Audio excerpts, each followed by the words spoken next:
uqdatam min lisani amma ba'du. Apakah sudah tampak? Nggih, sebentar untuk apakah sudah tampak nggih untuk ininya nggih? Apa screen Sudah share? tampak tapi mungkin yang diperbesar. Oke, siap-siap sebentar. Full screen ya. Sudah tampak nggih? Ya, sudah. Oke. Baik, terima kasih. Sudah ya tadi ya mukadimahnya. Nggih, terima kasih untuk kesempatannya Dr. Fitranti. Saya diundang kembali gitu untuk berdiskusi tentang bagaimana menjadi ibu di era Gen Z gitu ya. Mungkin nanti tantangannya dalam beberapa tahun ke depan akan beda lagi. Mungkin Gen Alpha gitu karena sekarang ini Gen Alpha sudah mulai tumbuh juga nggih, yang lahir di atas 2010 mungkin masih belum terlalu menyulitkan gitu, tapi sudah mulai anaknya sudah mulai menjadi besar dan mungkin nanti akan berbeda lagi eranya. Jadi menjadi ibu di era Gen Z ini seperti yang disampaikan Dr. Fitranti cukup banyak tantangannya, nggih. Mungkin nanti akan saya jelaskan mengapa sih Gen Z ini berbeda dengan generasi kita sebelumnya ya, generasi milenial. Nah, sebelumnya mungkin supaya kita juga semuanya semangat menjadi ibu ya, bahwa menjadi ibu itu sungguh sangat mulia gitu. Al jannatu tahta aqdamil ummahat. Bahkan disampaikan bahwa surga itu ada di bawah telapak kaki ibu. Jadi artinya memang sebegitu besar keutamaan menjadi ibu, bahkan ridho Allah untuk memberikan surga pun juga tergantung pada bagaimana kebaikan kita kepada ibu ya. Jadi kita menjadi ibu ini harus selalu bersemangat untuk, ya itu memang pilihan kita untuk menjadi ibu ya, menjadi seorang yang mulia gitu, yang harus mendidik anak-anak dengan baik. Mengapa mulia? Memang karena kita juga mendapatkan tanggung jawab yang mungkin sebenarnya tanggung jawab tetap tetap sama ya antara ayah dan ibu, tetapi mungkin yang berinteraksi paling banyak dengan anak-anak adalah ibu gitu, sehingga ibu juga di sini pun diberikan keutamaan bahwa surga ada di bawah telapak kaki ibu seperti itu. Nah, untuk Gen Z ya, Gen Z itu generasi yang lahir di era digitalisasi yang masif ya. Jadi era digitalnya mungkin sudah sangat masif dan semua orang di era Gen Z ini banyak terpapar dengan digital ya, internet dan teknologi begitu. Dan Gen Z ini adalah yang lahir antara tahun 96 sampai 2012. Jadi di atas ini yang 2013 ke atas sudah masuk Gen Alpha ya. Mungkin sekarang belum terlihat tantangannya karena mungkin belum baru mulai remaja gitu ya. Mungkin belum banyak bertingkah dan lain-lain sehingga belum banyak dibahas untuk Gen Alpha ini. Kita masih fokus ke generasi Z yang mungkin saat ini sudah menginjak remaja dan mendekati awal dewasa ya, di mana mungkin apa namanya sifat-sifat atau mungkin kemampuan para Gen Z ini berbeda dengan kita gitu, dan kita sebagai ibu tentunya punya tantangan yang berat ya, di mana kita mungkin sebagai ibu yang generasi milenial itu jauh berbeda gitu budayanya. Mari kita lihat mungkin untuk Gen Z ini seperti apa. Nah, sebelum kita lihat Gen Z ini seperti apa, mungkin kita lihat dulu ya komunitasnya menurut generasi gitu. Untuk generasi kita ini adalah di generasi millennials ya. Milenial ini eh, proporsinya sekitar 25,87.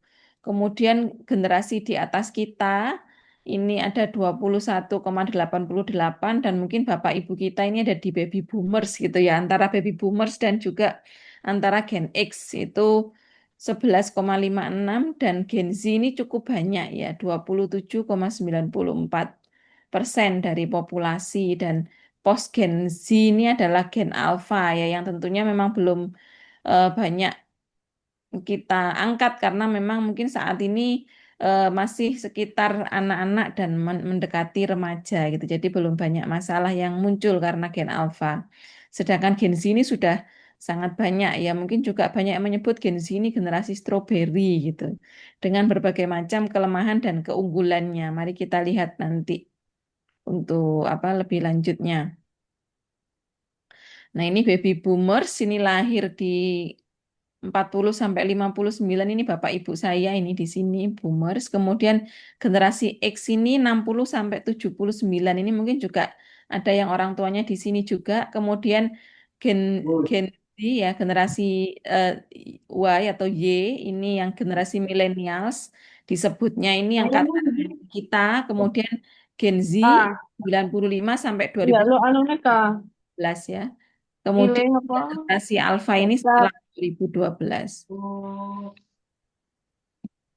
Nah, untuk generasi baby boomers ini tadi ya, yang orang tua kita, ini mempunyai karakteristik memiliki jiwa yang petualang, optimistik, berorientasi kerja, dan ya ada beberapa yang anti pemerintah, ada yang pro juga gitu nih. Kemudian generasi X, Gen X ini yang di bawahnya baby boomers ini juga masih hampir sama mungkin ya dengan baby boomers ya. Dan generasi milenial sini mungkin generasi yang saat ini menjadi bapak ibu dari generasi Z ya atau Gen Z. Ini kalau secara orientasi memang secara karakteristiknya untuk gen milenial ini lebih percaya diri, berorientasi pada kesuksesan, toleran, kompetitif dan haus perhatian gitu katanya ya. Kalau Gen Z ini memang berorientasi pada target, lebih menghargai keragaman ya biasanya juga menggaung-gaungkan kesehatan mental gitu untuk Gen Z dan untuk generasi Alpha ini belum teridentifikasi sampai sekarang. Nah, mungkin kita lebih spesifik mempelajari Gen Z ya. Gen Z ini seperti apa sih? Memang Gen Z itu yang pertama adalah melek teknologi dan mungkin bisa jadi sangat kecanduan teknologi ya. Jadi punya akses terhadap internet itu rata-rata 15,4 jam per minggu dan lebih suka menonton YouTube dibandingkan TV gitu. Kalau zaman kita dulu kan masih zaman kecil itu lebih sering nonton TV ya. Sinetron Tersanjung atau mungkin dulu Bidadari atau apa itu ya yang Marshanda dan lain-lain gitu. Lebih banyak kita menonton TV kalau generasi milenials ya. Tapi kalau generasi Gen Z sekarang itu sudah nggak tertarik sama televisi, lebih banyak menonton ke YouTube ya, di mana YouTube ini lebih bervariasi, tidak tergantung waktu tayangnya gitu. Jadi apapun konten yang kita minta, yang kita inginkan, yang kita minati bisa kita akses kapanpun. Nah, sehingga pilihannya juga lebih beragam dan lebih sesuai dengan keinginan para Gen Z gitu. Kalau milenials kan terbatas ya, pagi itu mungkin adanya berita-berita nasional atau mungkin agak siang dikit infotainment gitu ya, agak siang dikit sinetron gitu. Jadi eh, beda ya kalau YouTube itu kan bebas mau milih apapun yang disukai itu bisa gitu. Jadi dari teknologi pun juga berbeda gitu yang diakses.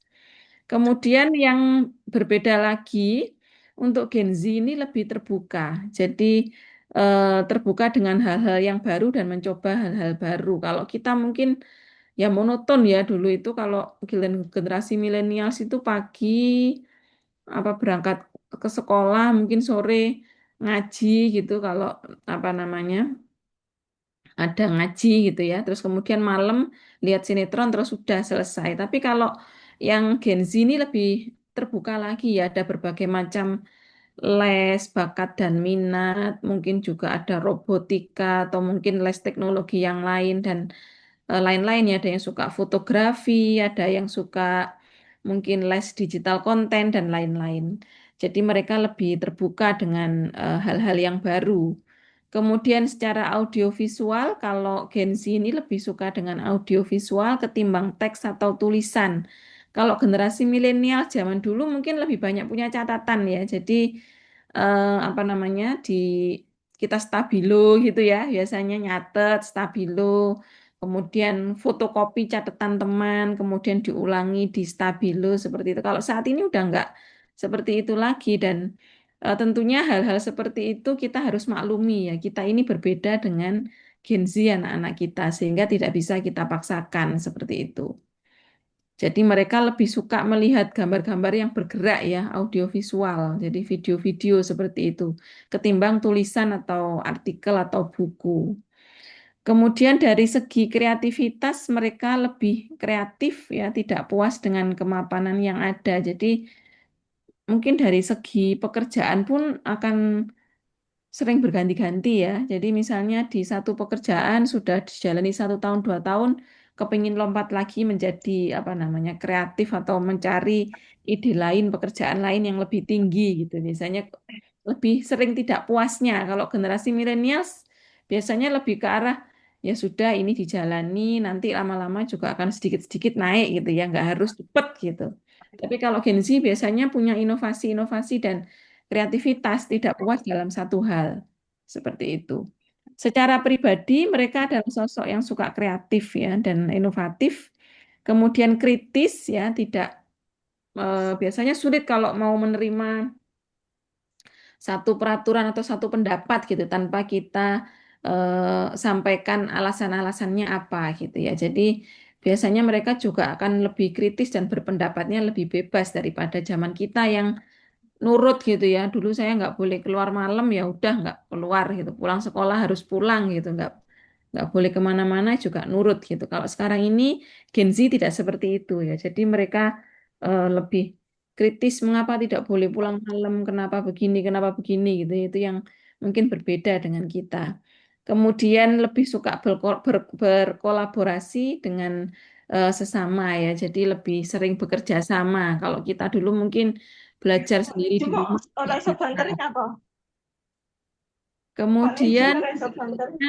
eh, karakteristik dan kelemahannya ya. Kalau yang Gen Z ini karakteristiknya itu lebih melek teknologi ya, jadi lebih pinter dalam hal IT. Kemudian lebih bisa menerima perbedaan, kreatif, peduli terhadap sesama, dan senang berekspresi. Lebih ekspresif daripada kita yang generasi milenials dulu mungkin diem, nurut sama bapak ibu, nurut sama bapak ibu guru gitu ya, tanpa bisa mengekspresikan. Kalau saat ini mereka lebih ekspresif. Nah, kemudian kelemahannya apa? Tentunya dengan berbagai macam kelebihan tadi itu ada beberapa kelemahan. Yang pertama karena sering FOMO ya, fear of missing out gitu. Jadi kalau ada tren-tren baru cenderung harus mencoba gitu. Lebih sering FOMO ya, nggak bisa apa namanya kalau ada tren-tren yang baru itu tidak bisa ketinggalan gitu. Ini yang mungkin kelemahan dari Gen Z. Kemudian mudah cemas dan stres ya. Mungkin bisa jadi karena paparan dari media sosial gitu. Mereka lebih banyak mengakses media sosial dan lebih banyak membanding-bandingkan gitu. Kok aku begini, mereka begitu gitu ya. Kok aku nggak bisa seperti mereka gitu. Akhirnya Gen Z ini lebih mudah cemas dan stres. Kemudian lebih sering mengeluh dan juga self proclaim ya. Jadi lebih banyak juga apa mengklaim dirinya sendiri Apa gitu. itu? Itu klaim negatif juga. Kemudian peran kunci, nah ini mungkin kita masuk ya dengan berbagai macam kelemahan dan juga karakteristik Gen Z itu bagaimana kita menghadapinya gitu. Karena memang jauh ya budayanya dengan kita generasi milenials yang dulu mungkin kita itu tidak banyak terpapar teknologi, lebih cenderung nurut sama apa orang tua dan juga guru. Saat ini kan beda ya, mungkin mereka akan lebih punya apa namanya kebebasan gitu anak-anak zaman sekarang. Nah, bagaimana kita sebagai ibu yang baik gitu untuk generasi Z? Yang pertama adalah kita harus bisa menjadi pendamping digital yang baik ya.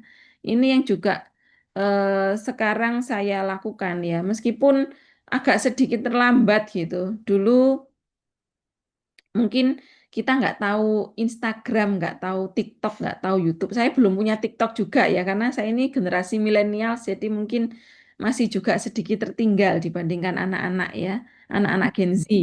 Saya ini nggak punya, tapi Instagram itu saya baru punya, sehingga saya juga mau mulai untuk mengetahui belajar Instagram supaya saya juga bisa tahu Gen Z itu seperti apa ya, bisa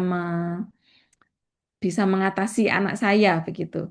Itu yang juga saya lakukan gitu. Jadi kita sebagai ibu untuk generasi Z ini meskipun sulit kita harus juga harus punya kesadaran bahwa saya ini juga harus bisa lingkungan digital gitu.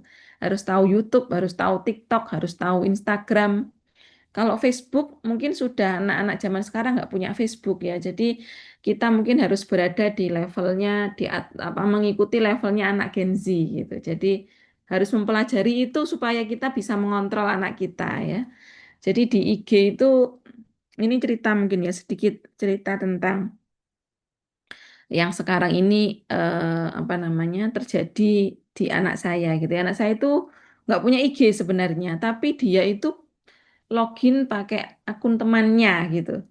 Nah, itu yang juga perlu kita edukasikan ke anak kita ya. Bagaimana misalnya cara jadi DM Instagram gitu ya. Mungkin karena sudah mulai remaja, sudah mengerti eh, lawan jenis gitu ya, sudah mengerti cowok gitu ya. Itu kita harus juga bisa memberikan edukasi ke mereka gitu ya. Boleh lihat nggak IG-nya yang kamu buka gitu. Jadi biasanya saya juga bukain IG-nya anak saya ya. Saya buka terus kemudian saya lihat ya. Kemudian juga akhirnya dengan seperti itu saya bisa memberikan pemahaman ke anak kita gitu ya. Itu yang harus kita lakukan bahwa misalnya nggak boleh sharing foto gitu ya kalau fotonya itu nggak sopan atau mungkin kata-katanya itu juga harus yang sopan gitu ya itu yang saya lihat kemarin itu ya mungkin agak kurang sopan ya dan itu memang harus kita edukasikan kalau enggak mereka nggak tahu ya jadi kita harus paham digitalnya anak-anak sehingga kita bisa masuk dan memberikan edukasi dengan baik gitu jadi anak saya itu pernah gini kamu kemana aja gitu ya, kemana aja kok nggak balesin gitu. Oh aku ketiduran gitu, temannya bales gitu ya. Kemudian terus ojo batang ae gitu. Itu yang dijawab ya. Jadi seperti bahasa-bahasa seperti itu meskipun itu di IG, itu kita harus edukasikan ke anak-anak ya. Kalau sehari-hari sebenarnya kalau secara interaksi secara langsung anak saya cukup sopan ya anaknya sopan gitu tapi ternyata karena mungkin di dunia digital itu teman-temannya bahasanya tidak demikian akhirnya juga ngikutin gitu itu yang perlu kita edukasikan nggak boleh seperti itu bahasanya agak nggak baik nggak sopan saya bilang begitu itu harus kita kalau kita nggak bisa IG kan kita nggak bisa ngecek juga ya sehingga kita tidak bisa memberikan edukasi juga kepada anak kita. Nah, dengan tahu digital, dunia digital ya, bagi ibu kita juga harus bisa mengajarkan keamanan cyber ya. Itu tadi yang mungkin kita harus sampaikan kalau misalnya foto tidak boleh membuka kerudung gitu ya. Itu yang saya edukasikan ke anak saya. Fotonya jangan aneh-aneh, nggak boleh buka kerudung. Nanti kalau dirayu sama temenmu laki-laki untuk misalnya foto kirim foto ngepap apa gitu ya, itu harus kita ini eh, edukasikan. Kalau mereka nggak diedukasikan, mereka nggak akan tahu dan mungkin juga akan bebas kirim-kirim foto ke teman-temannya. Karena saya lihat juga teman-temannya itu meskipun sehari-hari kalau sekolah itu pakai kerudung gitu ya, pakai hijab gitu. Tapi ternyata waktu apa namanya update story atau apa itu sering mereka misalnya joget-joget di TikTok itu juga nggak pakai kerudung ya. Itu juga saya edukasikan ke anak saya. Sebenarnya tata keramanya itu tetap sama antara dunia nyata dengan dunia digital. Bahkan mungkin seharusnya lebih lebih berbahaya dunia digital ya, harusnya lebih ketat lagi karena dunia digital itu ada rekam yang tidak bisa kita kendalikan gitu. Jadi suatu saat misalnya kita lepas hijab foto, kemudian kita hapus pun kalau sudah ada orang yang screenshot, orang yang sudah mengcapture gambar kita itu udah tidak bisa dihapus lagi. Jadi saya edukasikan demikian juga ke anak-anak ya. Jadi mungkin Bapak Ibu di sini, ibu-ibu di sini, mbak-mbak di sini juga perlu tahu bahwa tata krama atau sopan santun dan cara berhubungan berinteraksi di dunia digital itu harus lebih ketat dan lebih selektif lagi daripada dunia nyata ya. Itu yang harus kita tekankan karena memang ada recordnya gitu ya, ada recordnya yang kita tidak bisa mengendalikan.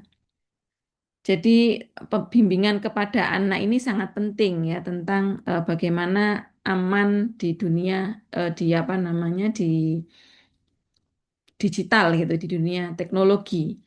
Kemudian kita juga harus bisa mengajarkan bagaimana manfaat teknologi yang baik ya. Jadi menggunakan aplikasi edukasi dan sumber belajar daring untuk mendukung pendidikan mereka. Mungkin ini yang perlu kita seleksi juga ya, aplikasi-aplikasi yang ada di anak kita itu seperti apa gitu ya. Kadang ada game-game yang berbau kekerasan, kadang itu ada game yang nusuk terus keluar darah gitu ya. Terus nanti anunya mati musuhnya gitu ya. Itu pun juga harus kita ajarkan karena semakin mereka sering terpapar ya, apalagi kalau usianya masih di bawah usia SD gitu ya, belum paham usia di bawah kelas 4 SD belum paham itu mainan atau enggak, mungkin bisa jadi dia akan apa namanya menganggap itu hal yang biasa gitu. Jadi memakai mungkin kalau anaknya TK atau kelas 1 itu kemudian menusukkan itu ke temannya itu juga bisa ya karena memang mereka tidak tahu bahayanya bahwa itu bisa membuat luka dan bisa menimbulkan eh, jadi benar-benar meninggal gitu lawannya. Itu yang harus kita ajarkan gitu ya dan kita harus selektif kalau memang aplikasinya itu berbahaya ya harus di apa namanya dikasih tahu gitu anak kita atau mungkin karena iklan ya jadi anak saya itu kalau ngegame itu tiba-tiba ada kayak iklan ini ya apa namanya pinjol-pinjol gitu dan itu kadang didownload sama dia. Nah, itu yang saya kasih pengertian juga kalau ada iklan jangan di-download karena kadang di-download itu untuk dapat bonus apa gitu ya. Jadi kalau download iklan itu dapat nanti dapat bonus nyawa satu untuk gamenya gitu. Nah, itu harus kita kasih tahu ke anak kita ya. Jadi memang anak kita dalam memakai apa namanya gadget itu perlu perlu sangat perlu didampingi gitu supaya aman dan tidak membahayakan. Kemudian penanaman nilai dan karakter ini juga sangat penting ya. Jadi harus value oriented, jadi menanamkan peduli lingkungan, empati, kesadaran kesehatan mental sejak dini, menjadi teladan dalam memilah sampah, menghargai perbedaan dan terbuka soal emosi ya. Jadi karakter-karakter ini harus ditanamkan gitu. Kemudian menjadi teladan, menjadi contoh positif baik dalam perilaku digital maupun personal untuk membangun hubungan yang harmonis.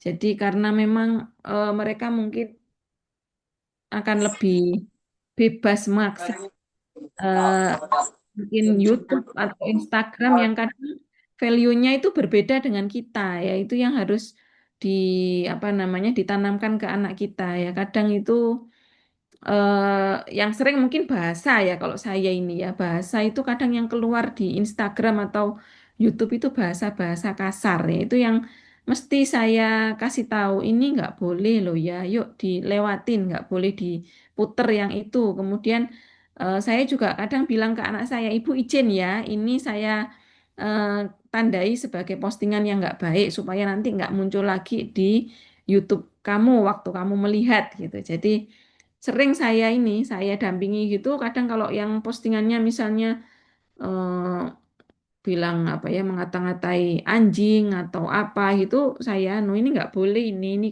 bahasa kasar gitu itu yang harus kita eh, terapkan ke anak kita ya value-nya yang harus kita terapkan ke anak-anak supaya tidak dicontoh seperti itu. Kemudian yang berikutnya adalah menerapkan pola asuh yang fleksibel dan adaptif. Nah, ini yang mungkin harus kita apa namanya terapkan juga ya. Nggak bisa kalau anak-anak itu kita samakan dengan kita gitu, karena zamannya udah beda ya. Kalau mungkin bilang dulu ibu itu nggak pernah pegang HP gitu. Kalau sekarang kan nggak bisa ya, memang dunianya berbeda dengan dunia kita zaman dulu. Dulu ibu selalu belajar, nggak pernah pegang HP. Nah, kalau anak sekarang, lu aku ini HP itu tak pakai belajar, Bu, gitu ya. Itu yang mungkin kita juga harus lebih fleksibel ya. Jadi yang pertama adalah dalam menerapkan pola asuh yang fleksibel dan adaptif ini adalah responsif dan gentle parenting ya. Jadi merespon kebutuhan emosional anak, responsif parenting sambil tetap berempati dan menetapkan batasan ya. Jadi batasan-batasan itu tadi yang harus kita terapkan ke anak ya. Kemudian adaptif, terbuka, mencoba pendekatan baru sesuai dengan kebutuhan anak dan tidak terpaku pada satu cara ya ini ya. Adaptif ini yang perlu kita lakukan. Tidak bisa kita ini melulu apa namanya menerapkan pola asuh yang dulu kita dapat gitu ke anak kita karena dunianya berbeda gitu. Jadi kalau saya bilangnya selalu bilang misalnya gini, saya itu sering ya bilang ke anak saya, loh kamu itu harus ngerjakan soal-soal kayak ibu zaman dulu itu loh. Ya enggak, Bu, sekarang di YouTube itu pembahasannya banyak gitu ya. Anak saya itu selalu bilang begitu. Ya terus ya sudah kalau gitu ayo coba dilihat bareng-bareng pembahasannya seperti apa gitu. Itu yang harus kita lakukan ya. Kita harus adaptif dengan adanya perubahan-perubahan yang saat ini terjadi. Kemudian value based yaitu mengutamakan nilai kebaikan dan kemaslahatan bukan sekedar mitos serta mendorong anak untuk berpikir rasional. Itu yang harus juga kita eh, terapkan ya atau kita tanamkan ke anak gitu. Kemudian dukungan kesehatan mental ini kita harus memberikan lingkungan yang nyaman, menciptakan ruang aman agar anak merasa nyaman berbagi masalah dan perasaannya ya. Ini yang mungkin harus kita ini juga ya. Jadi yang sangat penting itu sebenarnya kita menjadi teman bagi anak dulu. Baru kemudian kita bisa memahami apa yang mereka alami sehingga kita bisa merespon mereka dengan baik ya.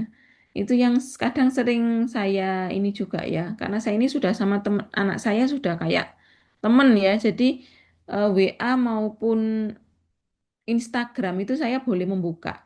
Jadi kadang kalau ada sesuatu yang kira-kira mungkin nggak nyaman buat anak saya gitu ya. Misalnya ini loh Mbak, di grupmu itu ibu lihat misalnya gitu ya. Kayaknya temenmu ini lagi gini ya sama temennya ya. Kayaknya bermusuhan atau apa gitu. Terus dia akhirnya juga cerita, iya Bu sebenarnya itu terjadi begini-begini gitu. Terus kamu bagaimana? Saya ya aku sih nggak memihak mana-mana, wis tak biarin aja ya wis kalau gitu. Itu membuatmu nyaman apa enggak? Ya sebenarnya nggak nyaman, tapi ya udahlah aku tuh nggak membela satu apa salah satu pihak misalnya. Nah, dengan kita memberikan lingkungan nyaman ke anak, mereka akan lebih terbuka dengan apa yang mereka rasakan gitu ya, sehingga kita bisa memberikan masukan juga ke anak kita. Jadi yang pertama, jangan menjadi musuh gitu ya. Jadilah teman untuk anak kita. Kalau kita menjadi teman, semua akses ke anak kita itu akan gampang sehingga kita juga bisa memberikan lingkungan yang nyaman juga dan dapat memberikan guidance-guidance atau petunjuk untuk anak kita seperti itu. Kemudian sebagai ibu kita juga harus menjaga mental kita juga ya supaya kita tidak burn out dengan segala urusan, terutama dengan segala pengasuhan dengan anak. Kemudian keterlibatan aktif dan komunikasi terbuka. Jadi kita harus lebih terlibat dengan anak ya, aktif dalam kehidupan anak, termasuk aktivitas digital mereka ya. Jadi kita nggak bisa kalau kita nggak peduli gitu ya. Misalnya anak di kamar sendiri lihat HP mulai pagi sampai malam, terus kita nggak peduli apapun itu nggak bisa seperti itu. Jadi saat main HP pun kita dari sebelahnya ya sambil kadang nguping gitu meskipun nggak kelihatan nguping tapi nguping. Jadi nanti kalau untuk ada sesuatu hal yang nggak baik untuk anak kita kita bisa masuk. Itu menurutmu baik apa enggak Le gitu anak saya yang laki-laki ya? Iya Bu nggak bagus. Ayo dilewatin. Coba Ibu anu setting biar itu nggak masuk lagi gitu. Itu harus dilakukan ya. Jadi harus aktif dalam kehidupan anak termasuk juga dengan aktivitas digital ya untuk memperkuat ikatan keluarga. Kemudian juga harus komunikasi terbuka, mendorong dialog jujur dan mendengarkan secara aktif tanpa menghakimi. Nah, ini yang paling penting itu tidak menghakimi sehingga kita tidak menjadi musuh untuk anak kita ya. Jadi memang harus netral gitu, menjadi teman dan tidak menghakimi sehingga kita tidak jadi musuh untuk anak kita.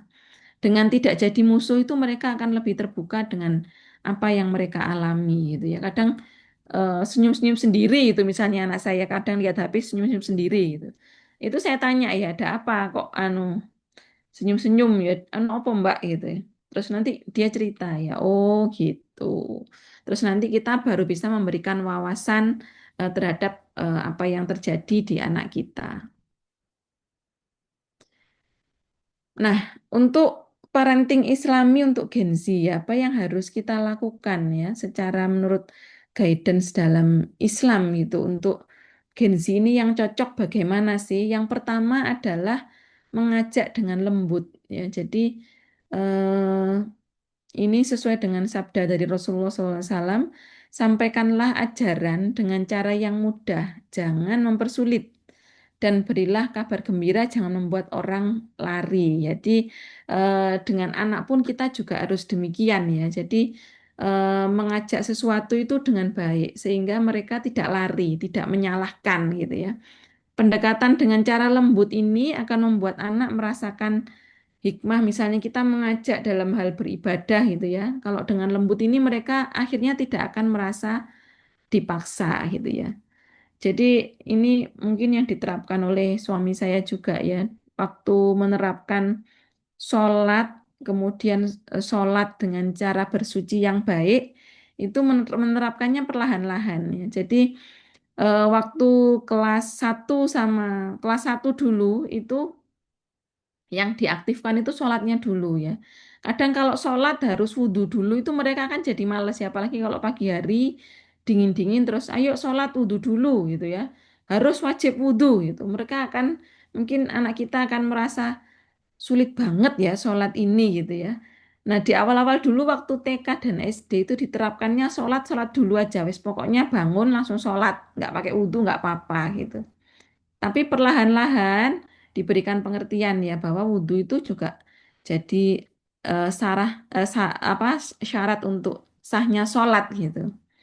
Nah di kelas menginjak kelas 3 ini anak saya sudah mau sholat harus wudhu dulu. Jadi pagi hari eh, bangun itu langsung wudhu baru kemudian sholat gitu. Kalau dulu-dulu enggak. Jadi memang jangan mempersulit gitu. Jadi permudahlah, jangan mempersulit sehingga mereka akan mau gitu. Jadi tidak merasa tersiksa dan tidak merasa sulit dalam melakukan kewajiban atau ibadah. Kemudian yang berikutnya adalah teladan yang konsisten ya. Jadi dalam firman Allah Quran surat As-Saff juga disebutkan bahwa wahai orang-orang yang beriman, mengapa kamu mengatakan apa yang tidak kamu kerjakan? Jadi kalau kita mengajarkan atau memerintahkan sesuatu ke orang lain atau ke anak kita, ya kita harus mengerjakan dulu gitu. Jadi kadang kalau saya misalnya, ayo sholat, ibu udah sholat atau belum? Belum juga sih, ya, sholat bareng gitu ya. Jadi akhirnya terus sholat bareng-bareng karena pasti mereka akan protes. Ibu nyuruh sholat ini udah sholat atau belum sih gitu. Kalau belum sholat ya aku juga nggak mau gitu. Biasanya gitu ya. Jadi kita harus mencontohkan dulu sehingga anak kita juga akan mau meniru apa yang kita lakukan. Jadi anak Gen Z ini tipenya juga tadi ya, karena kritis itu akan sering protes gitu. Kalau ada sesuatu yang nggak sesuai dengan antara kata dan tindakan, mereka ini akan lebih eh, protes vokal untuk protes gitu. Jadi teladan yang nyata ini akan lebih efektif daripada ceramah panjang gitu. Jadi daripada diomongin panjang, lebih baik kita langsung melakukan hal yang apa yang ingin kita sampaikan ke mereka.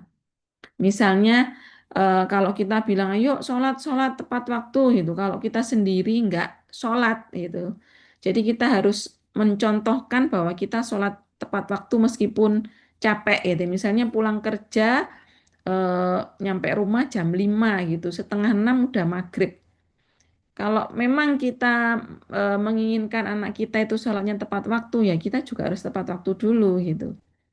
Kemudian meminta maaf kalau kita ini juga salah, ini juga mencontohkan bahwa salah itu sebenarnya bukan hal yang mutlak salah banget gitu. Kalau kita salah kemudian minta maaf dan memperbaiki itu masih lebih baik daripada salah tapi tidak mengaku salah gitu. Kemudian menjaga ucapan dan sikap saat di rumah. Nah, ini akan memberikan pengalaman konkret bagi anak ya bahwa teladan dari orang tua itu sebenarnya lebih baik daripada sekedar perintah lewat kata-kata. Nah, kemudian tegas saat menyangkut prinsip ini ya, misalnya bahwa sholat itu wajib ya, sholat 5 waktu itu adalah fardu dan wajib harus dilaksanakan gitu. Kalau prinsip itu ada, jadi apa namanya memang harus dilakukan, maka saat sakit pun kita harus bilang ke anak kita ya, meskipun kamu sakit, coba sholatnya sebisanya misalnya. Bu, kakiku sakit ini ya udah sholatnya sambil duduk, misalnya begitu. Atau kalau misalnya Bu, aku nggak bisa ke kamar mandi karena aku menggigil. Ya udah, sholatnya sambil nggak usah wudhu dulu, kamu tayamum dulu misalnya. Kalau memang apa namanya yang ditekankan itu adalah wajibnya, jadi dalam keadaan apapun harus tetap sholat gitu. Seperti juga misalnya pakai helm ya, ini juga harus kalau ini hal yang wajib ya tetap harus disampaikan kepada anak bahwa ini itu wajib. Jadi dalam kondisi apapun ini harus dilakukan seperti itu.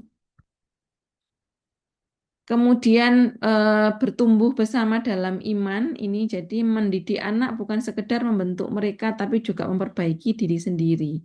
Jadi kita juga harus selalu mendorong ya bahwa belajar masalah agama dan akidah atau iman itu tetap harus dilakukan ya. Jadi ayah pun misalnya, ibu pun juga tetap belajar kok nak. Jadi kita belajar bersama-sama seperti itu.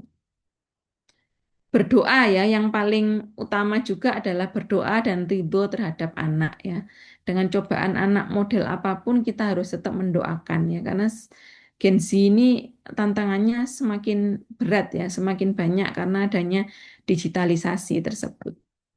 Nah, ini sesuai dengan juga sabda Rasulullah, 3 doa yang tidak tertolak itu adalah doa orang yang dizalimi, doa orang yang berpuasa, dan doa orang tua untuk anaknya. Jadi sebagai orang tua atau ibu ya, kita harus banyak-banyak berdoa untuk anak kita gitu ya. Nah, mungkin itu dulu yang saya sampaikan. Saya kembalikan kepada moderator Dr. Fitranti.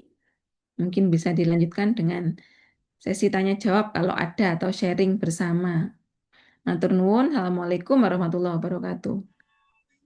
Waalaikumsalam warahmatullahi wabarakatuh. Jazakillah Dokter Iza.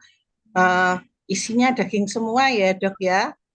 Sangat apa namanya banyak hal-hal yang tentunya bisa kita aplikasikan untuk memahami anak-anak kita ataupun yang berprofesi sebagai guru, anak-anak didik kita untuk yang notabene mungkin kebanyakan adalah Gen Z gitu ya sekarang. Ngomong-ngomong ini sebelum sesi pertanyaan ini, Masya Allah ini peserta terbanyak Dokter Iza. Jadi 64 ini kita Sabila ini sudah kurang lebih hampir setahun ya. Ini peserta terbanyak ini 64. Ya, Masya Allah. Semua pengen dengerin Dokter Iza.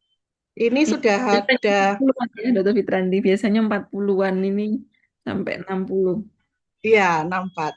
Ini sudah ada pertanyaan, monggo ibu-ibu yang ingin bertanya bisa chat atau apa namanya langsung online. Bisa apa namanya raise hand ya, ada simbol raise hand, bisa raise hand atau bisa chat monggo.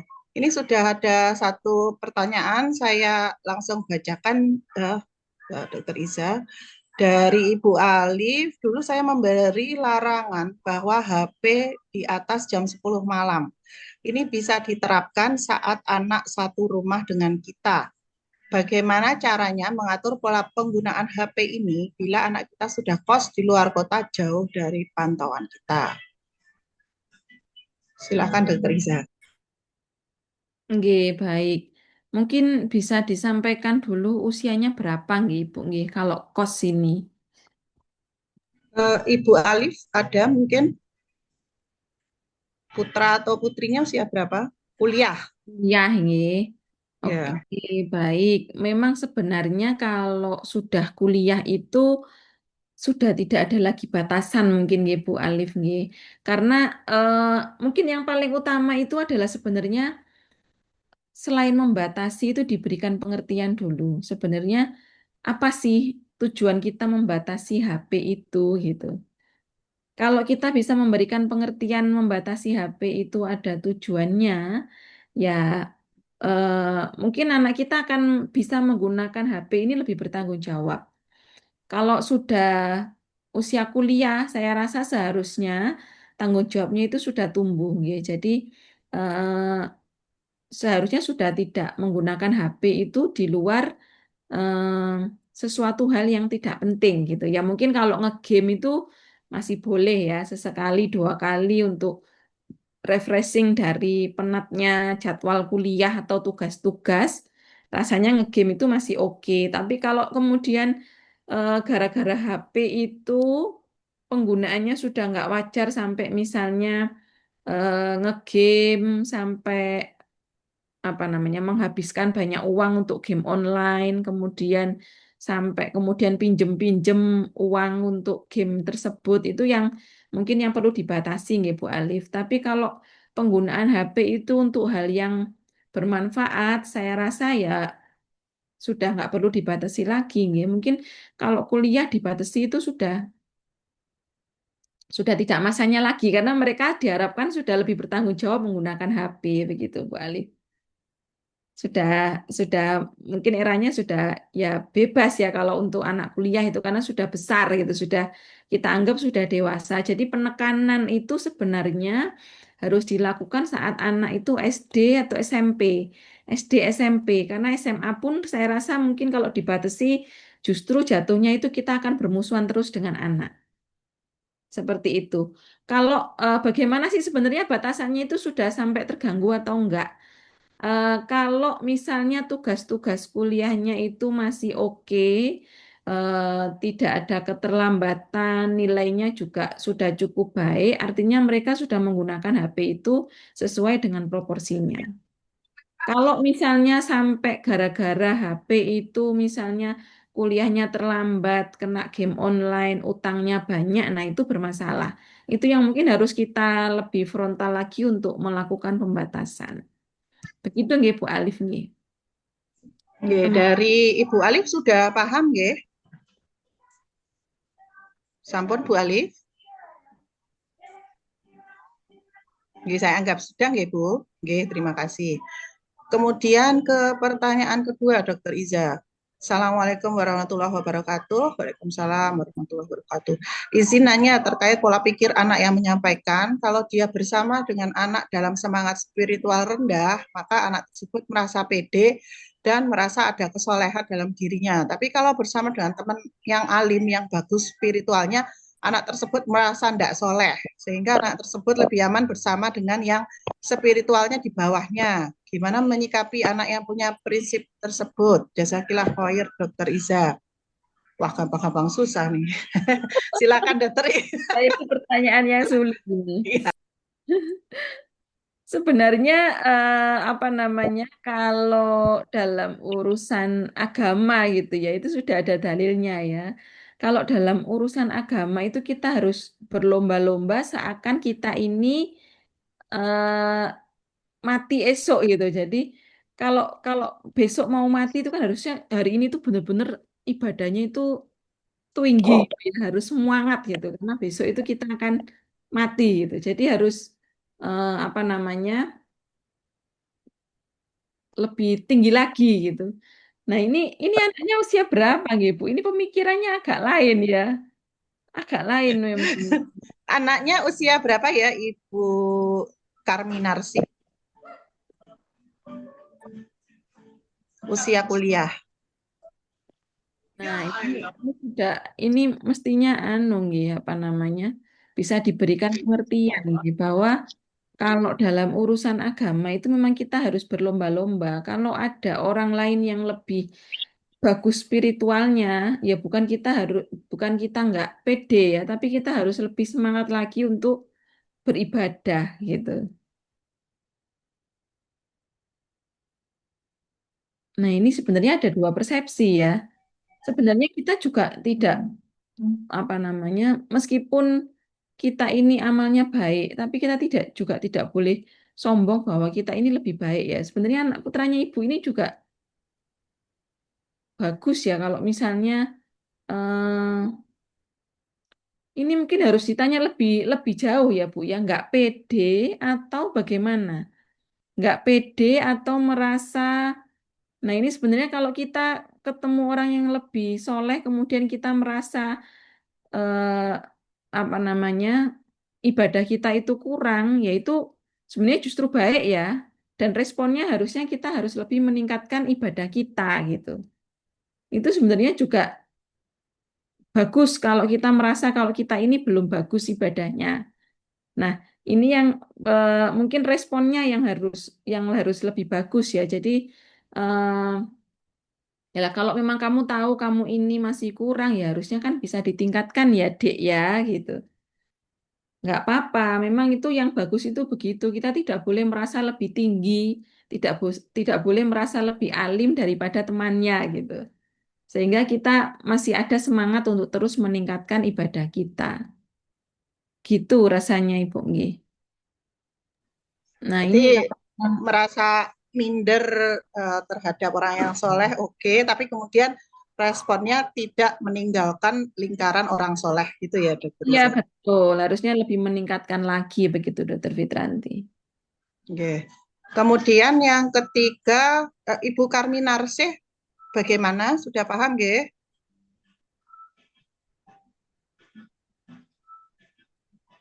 Ibu Karminarsih, alhamdulillah sudah. Oke. Alhamdulillah. Kemudian yang ketiga, Ibu Jazakillah Khair. Baik, Ibu. Kemudian yang ketiga Ibu Afifah. Assalamualaikum Waalaikumsalam. Saya mau tanya, anak saya umur 2,5 tahun mau 3 tahun. Saya sebagai ibu Gen Z, bagaimana saya mengelola emosi? Misal saya marah, anak saya sudah tahu kalau saya marah. Bagaimana caranya biar saya tidak marah di depan anaknya? Terima kasih. Nah ini Bu, seberapa sering marahnya gitu, gitu. Terus marahnya itu terhadap hal apa? Itu yang mungkin harus kita pahami dulu. Mungkin sebenarnya tidak murni karena anak-anak ya, mungkin ada stresor yang lain. Itu yang mungkin perlu dikomunikasikan dengan suami atau mungkin introspeksi diri dulu ya. Sebenarnya saya ini marah itu karena apa? Atau mungkin karena burnout. Kalau kalau karena burnout berarti kan butuh penyesuaian ya. Mungkin perlu ngomong sama suami kalau kayaknya aku ini terlalu burnout, terlalu lelah. Biar aku nggak lelah, misalnya ya, aku tak coba me time dulu misalnya nonton apa ya mungkin mau jalan-jalan keluar sebentar atau mungkin makan bakso atau mungkin bikin rujaan gitu ya sama teman-teman. Nanti setelah refreshing begitu burnoutnya hilang baru kemudian kembali. Atau mungkin sebenarnya ada masalah yang lain atau mungkin dari anaknya apa yang membuat marah itu ya mungkin ada masalah perilaku agak hiperaktif atau bagaimana, atau mungkin ibu terlalu capek dengan urusan domestik gitu ya, banyak urusan rumah tangga yang harus dilakukan, misalnya masih harus ngepel, harus nyapu, harus masak, masih harus menghandle anak usia 2,5 tahun. Kalau memang ada sesuatu yang lebih yang apa yang berat gitu ya, yang kemudian sulit, coba dikurangi targetnya ya. Yang penting anaknya kepegang. Kalau masalah mungkin nyapu atau ngepel, asalkan nggak terlalu kotor nggak apa-apa. Jadi mungkin frekuensinya dikurangi. Atau kalau misalnya masak terlalu capek masak sampai anaknya nggak kepegang, kita jadi emosi sama anak. Ya mungkin sementara catering dulu atau beli lauk dulu, makanan jadi lauk seperti itu. Jadi mungkin perlu direfleksikan dulu apa sebenarnya yang membuat ibu ini emosi gitu.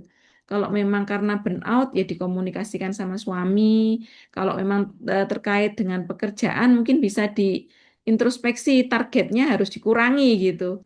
Saya pun sebenarnya bukan orang yang rutin tiap hari harus nyapu, ngepel gitu enggak ya. Saya enggak punya pembantu juga. Tapi saya ini tahu batasan saya, jadi kalau memang nggak nutut untuk nyapu ya udah nggak nyapu. Yang penting itu mungkin makan ya makan beli gitu. Yang penting itu anak-anak itu yang saya utamakan gitu supaya saya juga nggak marah ke anak-anak. Jadi targetnya harus dikurangi kalau memang itu karena burnout karena pekerjaan seperti itu nggih Ibu.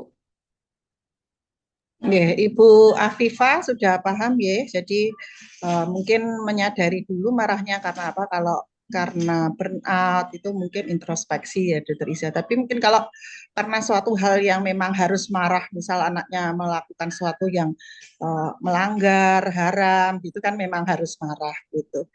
Untuk Ibu Afifa bagaimana? Apakah sudah paham? Ya, jazakillah khair, Dokter. Berikutnya dari Ibu Risa. Assalamualaikum, waalaikumsalam. Izin bertanya dokter, putra saya selalu curhat ke saya dan suatu ketika dia dipukul oleh temannya yaitu si A di bagian muka. Dan teman lainnya si B datang ke saya melaporkan kejadian kalau putra saya dipukul oleh teman lainnya. Dan teman anak saya si B ini bercerita kalau pukulannya itu keras dan membuat anak saya nangis. Kebetulan putra saya ini yang nomor dua memang tidak pernah balas kalau dia dipukul, lebih cenderung menghindar dan pergi. Tapi menurut saya harusnya anak saya bisa melawan. Dan kemarin saya datangi ke rumah orang tua yang mukul putra saya ini. Apakah sikap saya dengan mendatangi orang tuanya ini sesuatu yang pas?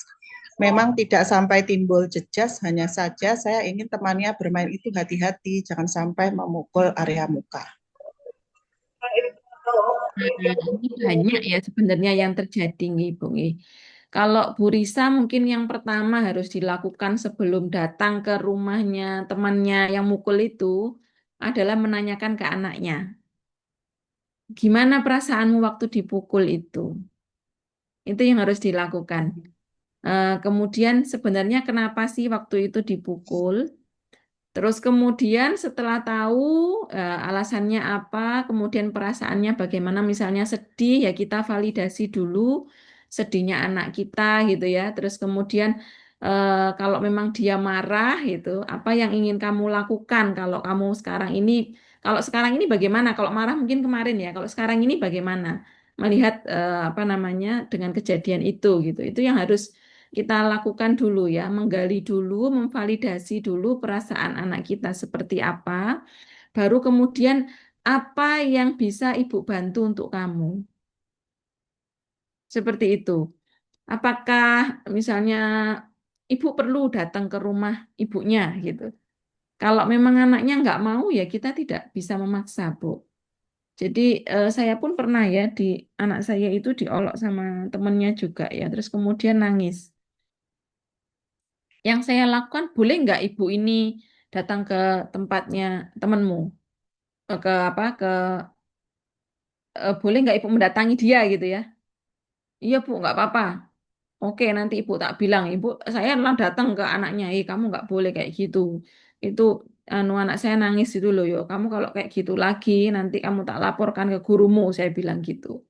Kemudian terus takut dianya nggak ngolok-ngolok lagi gitu. Terus kemudian kadang ada beberapa itu yang kejadian yang anak saya nggak mau itu diomongkan gitu ke apa namanya. Jadi pernah ya anak saya ini kan kelas tahfidz ya. Kemudian waktu deresan bersama itu anak saya itu merasa kalau temennya itu nggak mau gitu, nggak memperhatikan saat anak saya itu deres gitu. Bu, aku lo nggak ada temennya deres gitu.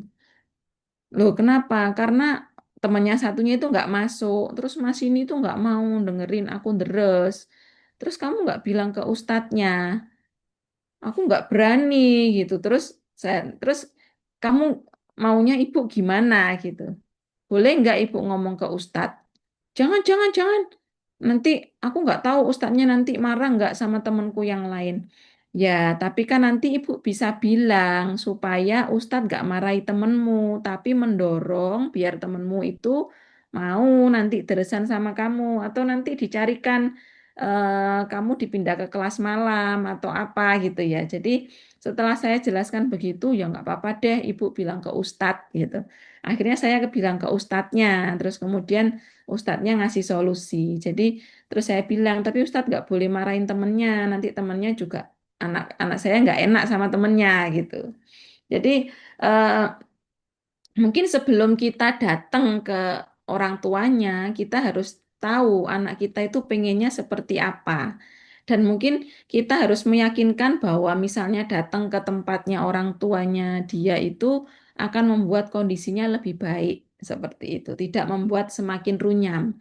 Kadang itu kalau kita langsung datang ke apa namanya ke misalnya ke lawannya anak kita itu juga membuat dia lebih takut atau mungkin nanti takutnya itu kita menjadi semakin bermusuhan seperti itu kan juga bisa ya Bu ya. Jadi kita juga harus meluruskan niat mau datang itu niatnya apa gitu supaya anak kita juga nyaman dan mereka yang kita datangi itu kita juga bisa menyesuaikan tujuan kita gitu. Gitu nggih Bu, nggih Bu Risa. Oke, dari Bu Risa bagaimana? Apakah sudah puas? Jadi pertama memvalidasi perasaan dari anak sendiri, kemudian langkah selanjutnya apakah yang kita lakukan itu sudah sesuai dengan kemauan anak, begitu ya, Dokter Isa. Ini Mm-mm. dari Kayaknya sudah ada respon ya, memang sesuai dengan kemauannya gitu ya. Nggak apa-apa sih Bu, kalau memang anaknya ikut juga gitu. Apa maksudnya setuju? Oh iya, heeh. Ya ini didatangi bersama putra Bu Hmm, Risa. Tapi akhirnya teman anak saya si A ini kalau ketemu saya jadi takut. nggak apa-apa. Sebenarnya kita punya power juga gitu loh Bu. Bukan ini kayaknya mungkin anu ya apa namanya bisa berpotensi jadi tukang bully itu kalau nggak kita anu, kalau nggak kita berikan efek jera gitu. Lawannya tadi Oh, jadi tukang bully juga kalau kita nggak. Oh ternyata ada juga yang melindungi apa namanya anak kita gitu loh Bu. Ada orang tuanya yang melindungi gitu. Jadi mereka akan takut. ya, berarti enggak apa-apa. Bu Risa, lanjut, teruskan. Kemudian ini dari Bu Novita Jember. Assalamualaikum, waalaikumsalam. Anak pertama saya laki-laki usia 16 tahun. Apakah anak di usia ini puncak cuek-cueknya ya? Kalau di WA dan di telepon lama responnya. Ini kayaknya semua ibu-ibu yang punya Iya, anak cowok. nggih. Sebenarnya tidak hanya cowok, nggih. Di usia-usia remaja ini, ibu ini, orang tua ini adalah second line gitu ya. Yang pertama itu adalah teman-temannya. Jadi memang di usia remaja itu peer support ya, Bu. Yang utama itu adalah teman sebayanya. Jadi apa aja yang diomongkan temennya itu akan lebih lebih di apa namanya didengar gitu daripada kita gitu. Jadi kalau temennya sudah ngomong itu kadang baju itu pun kalau saya bilang, Dok di sana itu kayaknya lebih enak pakai ini loh. Enggak Bu, kata temanku tuh harus begini-begini gitu. Itu yang didengar temennya gitu. Ya udah, nggak apa-apa. Tapi menurut ibu itu di sana itu anu nanti panas. Jadi kamu harus pakai kaos-kaos yang nyerap keringet gitu. Saya bilang gitu.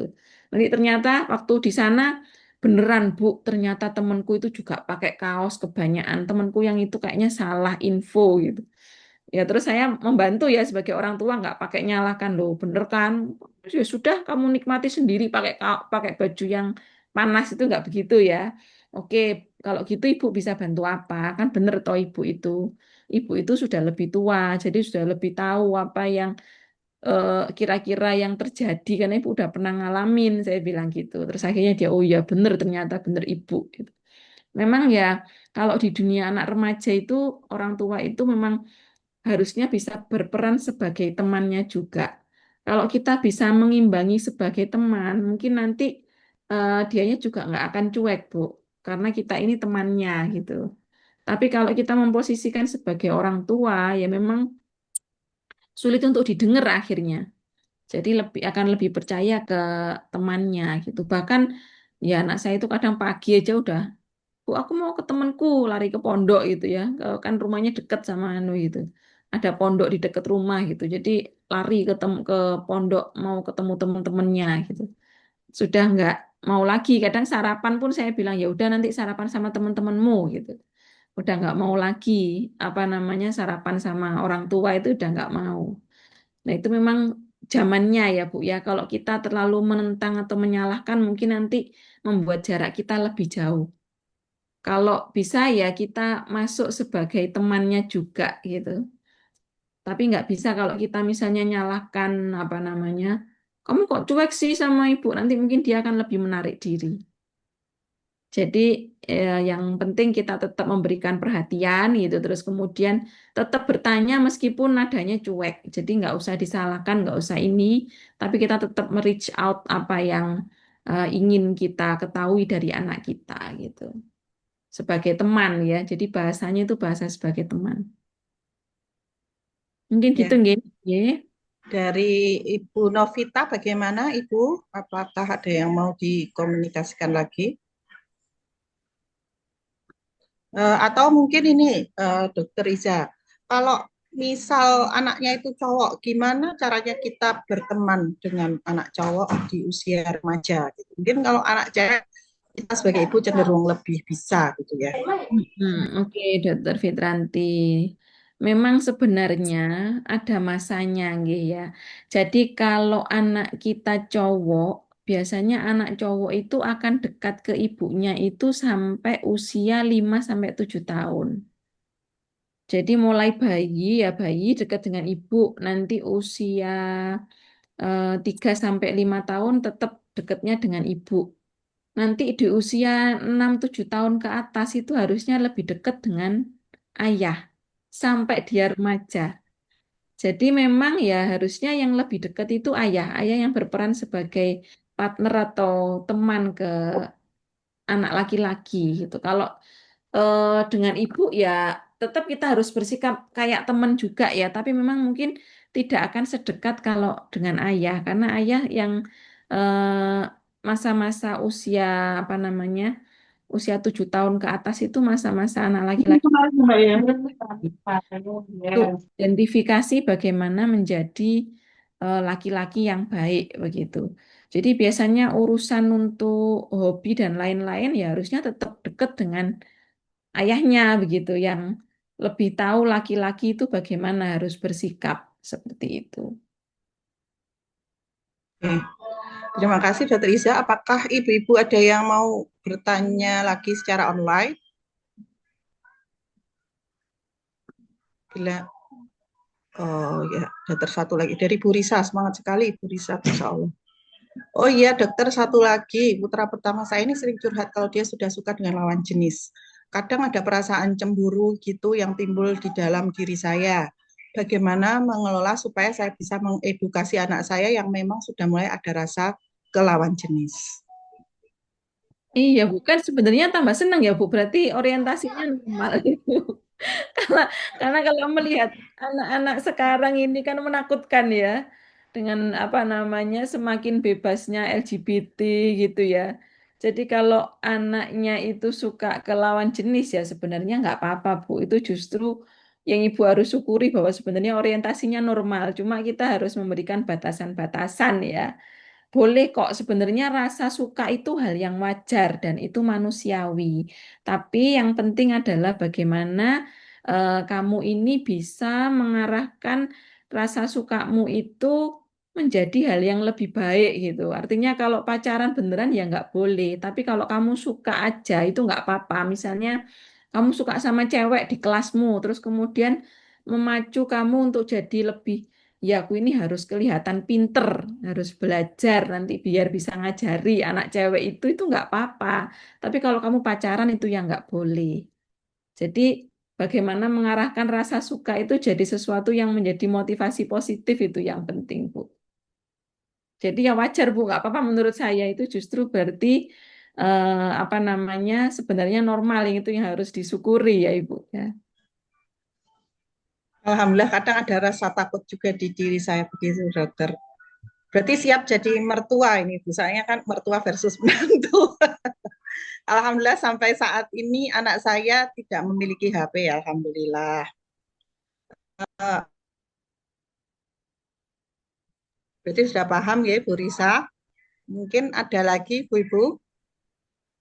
Mungkin satu pertanyaan lagi Dokter Iza. Tadi kan dikatakan bahwa kita harus paham teknologi sebagai ibunya Gen Z gitu.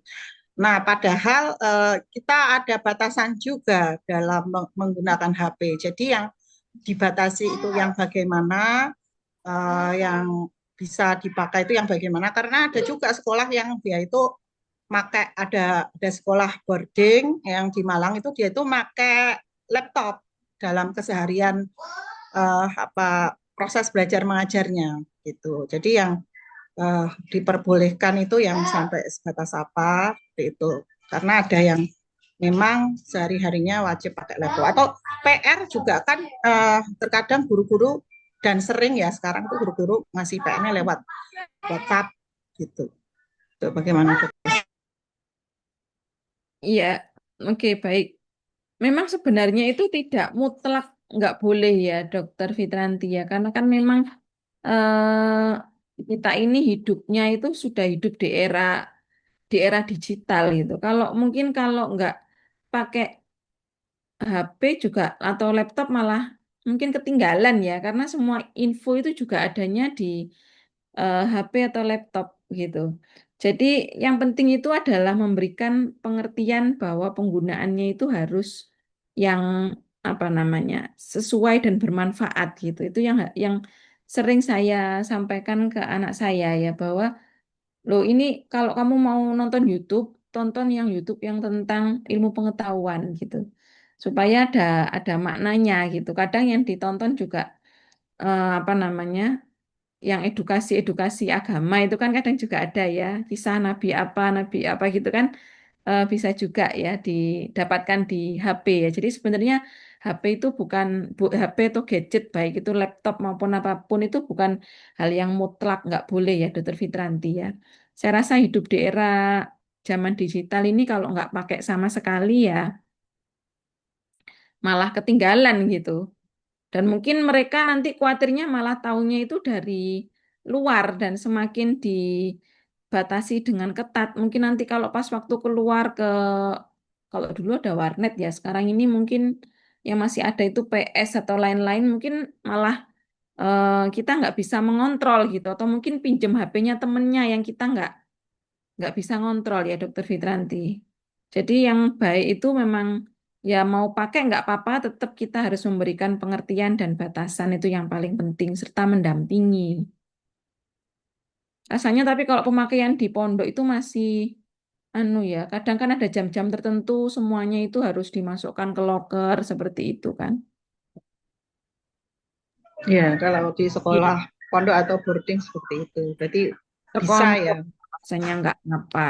Iya, Dokter Fitranti. Kembali ke fleksibel itu tadi ya, Dokter Iza ya. Betul, fleksibel tapi tetap diberikan pengertian dan didampingi gitu dalam penggunaannya. Ya. Terakhir satu pertanyaan lagi, Ibu. Kalau tidak ada, saya tutup. Tidak ada, nggih. Sudah hampir 1,5 jam ternyata kita bisa, Masya Allah. Dan ini adalah peserta terbanyak. Oh, ternyata masih ada yang bersemangat. Dua pertanyaan lagi. Ya, nanti dari Ibu Dian Puspitasari terakhir, nggih. Dari Ibu Yun Heri. Dok, sebatas apa anak harus meminta izin tentang masalah pengelolaan keuangan? Sepanjang dia mintanya tidak berlebihan, menurut kita apakah itu sudah tidak perlu menanyakan? Memberikan kepercayaan pada anak, apakah masih perlu merinci untuk apa saja uangnya? Apalagi posisi anak tidak serumah dengan ortu, misalnya mondok atau kuliah. Iya, kayaknya kalau seperti ini mungkin nanti jatuhnya kita kayak detektif ya, kayak kayak apa itu namanya? Interogasi polisi gitu ya. Jadi kalau saya selama ini sepanjang itu menurut penghitungan kita sudah ya memang keperluannya segitu saya sudah nggak pernah menanyakan lagi. Kalau jatahnya 2 minggu habis ya udah berarti harus dikirim. Nggak perlu saya nanyakan kemarin kamu pakai apa-apa gitu nggak pernah saya nanyakan seperti itu. Mungkin nanti jatuhnya malah kita ini bermusuhan dan nggak bisa percaya gitu ya. Kadang yang saya tanyakan misalnya kalau barang-barang cenderung naik, kurang apa enggak uangmu itu gitu. Karena kan mungkin upgrade tahun ya. Dulu misalnya 850 gitu, sekarang udah tahunnya udah 2 tahun nggak minta lebih, tak enggak kok Bu masih cukup.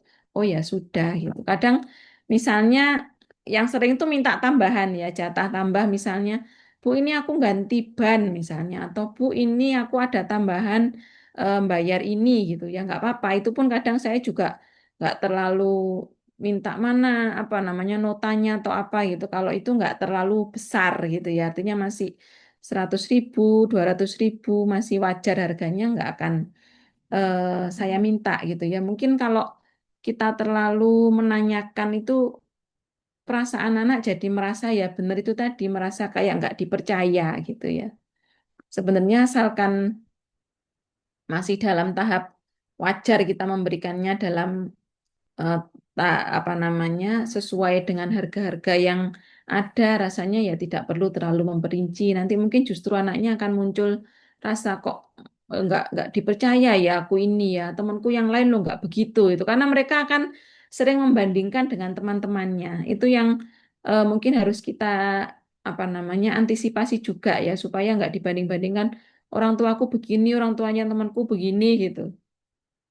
Kadang anak saya juga sering membandingkan kok, Bu, temanku itu loh, Bu, di rumah itu disuruh gini, disuruh gini, disuruh gini gitu. Ya berarti kan kamu harus bersyukur toh Ibu nggak terlalu nyuruh. Tapi kalau kamu mau memulai ya nggak apa-apa gitu. Kadang misalnya nyuci nyuci piring atau apa gitu. Jadi memang ya kita harus lebih berhati-hati ya dalam mentreat seperti misalnya dalam hal keuangan ini. Mungkin nanti anak-anak jadi merasa tidak dipercaya gitu. Ya, terima kasih Dokter Ise. Jadi kita memberikan kepercayaan penuh kepada anak, ya, terutama kalau sudah mondok atau kuliah. Kemudian terakhir dari Ibu Dian Pus, izin bertanya jika putra yang didampingi lebih dari satu, bagaimana cara membagi waktunya? Ya, baik. Bu Dian Puspita ini Dokter Dianto. Iya, Sebenarnya Dokter Dian. Pak, dicarikan ibu banyak ini ya, nggak gitu ya. Anaknya 5, ibunya harus 5. Nggak gitu juga ya konsepnya. Ya, ya sebenarnya apa namanya pembagian waktu ini tergantung kebutuhan anak ya Dokter Dian ya. Jadi nggak mesti harus dibagi-bagi gitu kan. Yang butuh yang mana gitu. Kadang-kadang pun ya kalau apa namanya ya agak sulit ya. Saya kadang juga merasa kalau saya sama anak saya yang agak besar itu kurang dibandingkan anak saya yang kecil. Karena yang kecil itu juga nemplok terus gitu. Nah, kadang satu waktu kalau anaknya yang kecil sudah misalnya tidur dulu atau apa gitu, baru kita memberikan perhatian ke yang besar ya. Memang ya harus dibagi-bagi sih. Jadi ya kita harus merasakan sendiri bahwa oh ya ini aku lebih banyak sama yang kecil. Jadi nanti aku harus ada waktu untuk yang besar ya. Kadang kalau yang kecil lagi bermain sama temennya, saya nawari ke kakaknya gitu. Mau beli bakso, tak kamu nggak pengen bakso, yuk beli bakso berdua. Jadi ya memang harus di apa ditakar-takar sendiri ya. Ibu ini memang harus ya adil, seimbang gitu. Kalau lebih banyak sama yang kecil, ya ada kalanya kita harus memprioritaskan yang besar seperti itu. Gitu ya Dokter Dian ya. Kalau apa namanya dibagi menurut waktu yang rata gitu rasanya enggak ya karena memang perhatiannya itu yang kecil kadang butuhnya itu ditempelin terus tapi kalau yang besar itu butuhnya lebih diajak ngomong gitu perhatiannya jadi enggak yang harus diulek-ulek terus gitu kalau yang kecil kan butuhnya itu nempel terus kalau yang besar itu kan butuhnya diajak ngobrol bareng mungkin makan bareng seperti itu sambil ngobrol gitu ya apa yang dialami di sekolah, teman-temannya bagaimana, seperti itu. Oke. Ternyata masih ada satu lagi, Dokter Iza. Mohon maaf, ini kita masih ada waktu Hmm. kurang lebih 6 menit, masih lah satu pertanyaan dari Ibu Rizka ngapunten karena sudah apa nih, sudah kita memasuki matur nuwun sami-sami Dokter Dian. Eh, karena kita sudah memasuki batas waktu sehingga dari Ibu Rizka terakhir ya Ibu ibu-ibu sekalian. Kemudian terakhir, kalau ibu-ibu masih ingin mengikuti webinar-webinar selanjutnya, makhluk yang pasti akan lebih menarik, ibu-ibu bisa join grup Sabila Salimah Tulungagung. Tinggal klik aja di WhatsApp, klik aja nanti langsung ibu-ibu bisa langsung join ke situ. Seperti itu ya ibu-ibu. Kita Sabila Salimah Tulungagung ada webinar setiap bulan sekali, terutama masalah kewanitaan. Itu ya ibu-ibu. Dari Ibu Rizka, pertanyaan terakhir terkait dengan kedekatan anak dengan ayah di usia 7 tahun ke atas. Bagaimana jika ayah sudah wafat, bagaimana ibu bisa berperan ganda? Nggih, terima kasih Dokter Bu siapa tadi? Bu Rizka ya. Sebenarnya bagaimana Ibu bisa berperan ganda ya? Mungkin tidak di semua aspek itu bisa ya Bu Rizka ya. Jadi kalau misalnya dalam hal pencari nafkah mungkin bisa berperan ganda gitu ya. Kemudian dalam hal menyediakan fasilitas mungkin bisa gitu ya. Tapi kalau dalam hal identifikasi dan lain-lain ya, karena kan anak laki-laki itu perlu identifikasi ke ayah. Itu tetap perlu sosok laki-laki di dalam apa namanya kehidupan anak laki-laki itu gitu. Sosok bapak atau mungkin orang yang lebih tua gitu ya. Tapi memang sebenarnya tidak harus mutlak dari ayah. Dari lingkungan yang ada di keluarga, baik itu mungkin kalau punya kakak laki-laki yang sudah besar, itu bisa menjadi apa namanya melengkapi peran sebagai ayah itu tadi. Atau mungkin kalau ada om atau mungkin Pak D atau mungkin kakeknya gitu ya. Kalau ayahnya sudah wafat, mungkin ada kakeknya, Pak D atau om yang bisa menjadi contoh bagaimana menjadi seorang laki-laki. Kalau masalah peran-peran yang lain misalnya yang bisa digantikan pencari nafkah atau mungkin penyedia fasilitas, mungkin menemani belajar itu masih bisa ibunya. Tapi kalau apa namanya peran untuk identifikasi menjadi laki-laki itu bagaimana itu bisa didapatkan dari orang yang ada di sekitarnya. Seperti itu nggih Bu Rizka nggih. Dari Biasanya Ibu kalau Rizka, kalau ada kakek ya, biasanya kakek itu bisa menjadi peran pengganti untuk sosok ayah seperti itu. Ibu Rizka bagaimana? Apakah sudah paham ya? Kakek juga sudah wafat.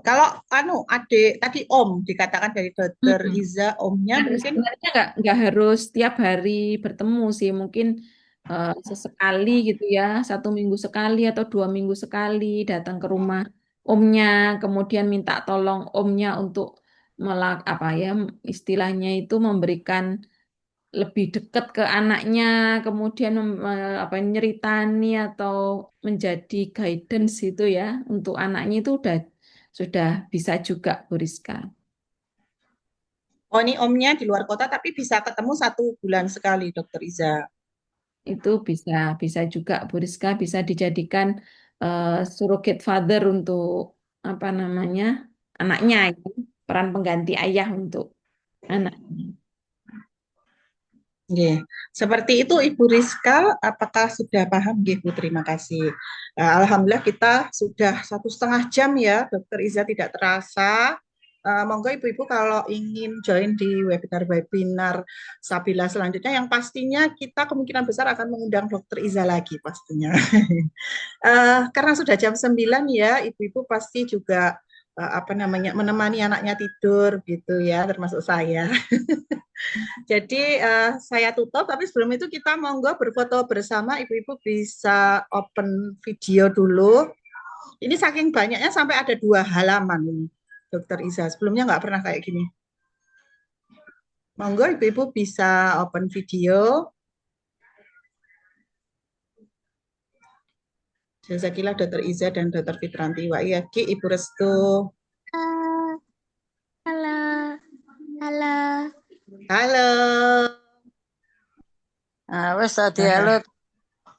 Ini lagi ya, ini. saya foto halaman pertama dulu ya, ibu-ibu. Coba foto. Ya. Halo, dan Sa- tutupi. Loh. 1, 2. 1, 2. Ya. Kemudian kita ke halaman kedua.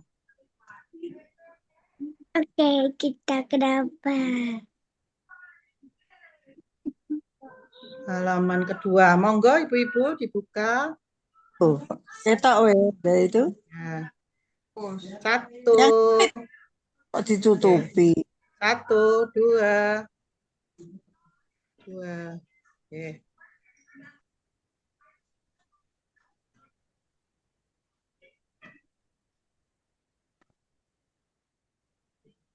Yesus Ya. Jazakumullah khair, Dokter Iza dan ibu-ibu sekalian. Sampai bertemu lagi di webinar Sabila berikutnya bulan Januari, nggih. Ini masih masuk bulan Desember ini webinarnya. Saya tutup dengan hamdalah, istighfar dan doa kafaratul majelis. Alhamdulillahirabbil alamin. Astagfirullahaladzim, astagfirullahaladzim, astagfirullahaladzim. Subhanakallahumma wa bihamdika asyhadu alla ilaha illa anta astaghfiruka wa atubu ilaik. Assalamualaikum warahmatullahi wabarakatuh. Waalaikumsalam warahmatullahi Waalaikumsalam warahmatullahi Wadah wabarakatuh. Ibu Desi Kadinkes kita, matur nuwun rawuhnya Bu. Saya ngikuti dari tadi tapi disambi masak ini tadi. Luar biasa, Anda multitasking sekali Bu Kadinkes kita. masak malam-malam, matur nuwun. Oke, Ya, matur oke, nuwun. makasih semuanya. Oke.